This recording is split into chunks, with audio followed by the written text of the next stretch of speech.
Salut les moches. Aujourd'hui, une vidéo sur les points faibles. De base, je voulais la faire sur les pecs, mais quand j'ai écrit la vidéo, je me suis dit qu'au final, ça pouvait marcher pour la majorité des groupes musculaires, sauf peut-être les mollets et les avant-bras. Alors il faut savoir qu'il y a des points faibles qui sont rattrapables, parce que la majorité du temps, en fait, ils ne sont pas bien entraînés, voire pas entraînés du tout. Et après, il y a vraiment ce que j'appelle les points faibles structurels, donc c'est-à-dire des muscles qui sont très courts sur des os ou des membres très longs. Et là, je vais pas vous mentir, c'est pas gagné. C'est pour ça que je vous disais, les mollets et les avant-bras, c'est souvent très compliqué. Mais après, vous avez par exemple certains muscles comme les pectoraux, chez notre ancien Mister Olympia 212, Sean Clarida. C'est vraiment un point faible structurel chez lui. Après, on a par exemple Stéphane Matala qui a des deltoïdes qui sont très courts. Je suis un petit peu dans ce cas-là aussi. Mais vu que moi, je n'entraîne plus mes bras, contrairement à Stéphane Matala, le ratio visuel est quand même un peu moins catastrophique. Ou encore plus connu, Chris Bumstead qui a vraiment des biceps très courts. C'est d'ailleurs en partie pour ça qu'il se les a arrachés. Et donc ça, c'est vraiment le vrai point faible. Ça, c'est la merde. Premièrement, et ça c'est la plus grosse des erreurs, peu importe que ce soit un point faible ou un autre groupe musculaire, vous ne faites pas attention à votre ressenti. La congestion, ça n'est pas indispensable pour prendre du muscle, mais c'est le meilleur facteur de ciblage musculaire.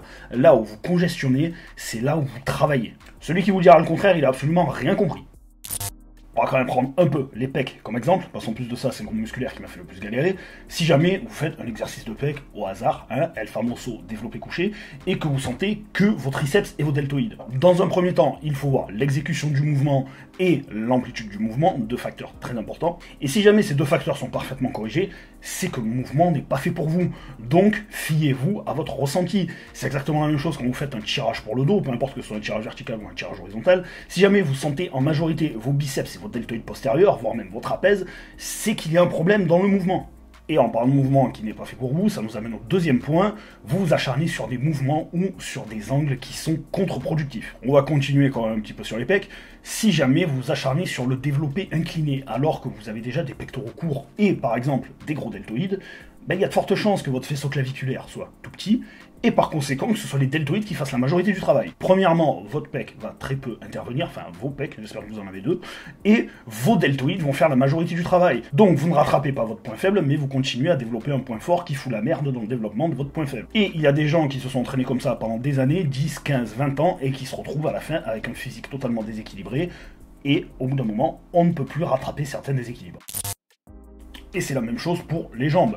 Si jamais vous avez des fémurs longs et des quadriceps courts, il y a de fortes chances que votre fessier fasse la majorité du travail. En plus de ça, si vous avez des ischios courts, vous avez forcément un fessier qui est long, et là c'est le meilleur moyen pour développer un énorme fessier et ne pas prendre de cuisses. Bon alors, si vous êtes une fit girl ou alors une wellness, ça peut vous arranger, enfin quoique les wellness il faut qu'elles aient de tout partout au niveau du bas du corps. Mais c'est contre-productif pour le développement des quadriceps. Ensuite, point numéro 3. Vous travaillez trop lourd. Oui, ça semble totalement contre-intuitif, mais un point faible en général, on ne le ressent pas correctement. Pourquoi ? Parce qu'il y a un autre muscle qui prend le pas quand on travaille lourd, forcément, pour ne pas se blesser, le corps recrute le maximum de fibres musculaires, et souvent, un point faible est moins performant nerveusement. Donc votre cerveau, il dit à votre corps, fais travailler ceux qui sont solides, parce que lui, il est à la ramasse. En gros, c'est ça.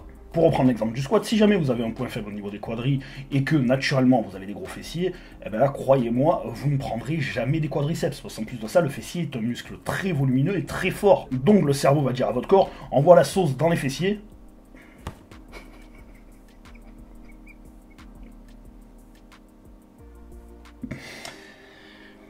Donc... Merde.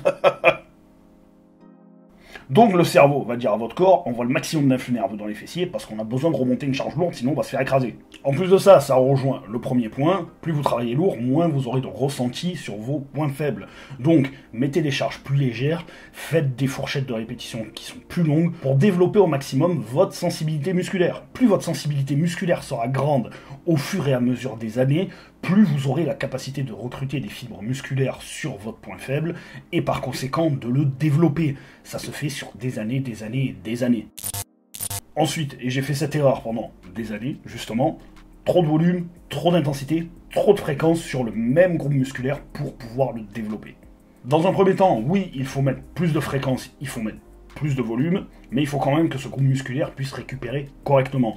Si en plus de ça, vous mettez quand même beaucoup d'intensité dans vos entraînements, il ne se développera pas, parce qu'il n'aura pas le temps de récupérer. Je vais vous donner vraiment une fourchette, une moyenne. Ça dépend des groupes musculaires, ça dépend de votre capacité de récupération, etc. etc. Mais pour moi, l'idéal, un groupe musculaire qui est à la traîne, il faut l'entraîner tous les 4 à 5 jours et faire en moyenne 10 à 12 séries effectives. C'est déjà énorme. Ensuite, le 5e point, vous ne faites pas suffisamment d'isolation et surtout de pré-fatigue. Comment vous voulez développer votre ressenti musculaire si vous commencez par un exercice polyarticulaire lourd sans avoir fait congestionner votre point faible avant? Ça ne marche tout simplement pas. La majorité des muscles du corps peuvent être travaillés en isolation et en polyarticulaire. En plus de ça, le fait de faire un exercice d'isolation avant un exercice polyarticulaire, ça vous obligera à mettre moins lourd. Donc c'est le process parfait pour pouvoir développer votre sensibilité musculaire et ressentir de plus en plus vos muscles travailler. Même si aujourd'hui mes pecs ne sont plus un point faible, quand je travaille très lourd sans avoir fait d'isolation juste avant, eh ben je finis toujours par ressentir mes triceps sur mes séries effectives. Donc n'ayez pas peur d'axer une de vos séances en majorité sur de l'isolation dans votre programmation sur vos points faibles. Bon, bien sûr, il y a des groupes musculaires qui sont difficiles à faire uniquement en isolation, comme les jambes ou le dos. Mais l'isolation et la congestion, c'est le meilleur moyen de développer un point faible sur le long terme.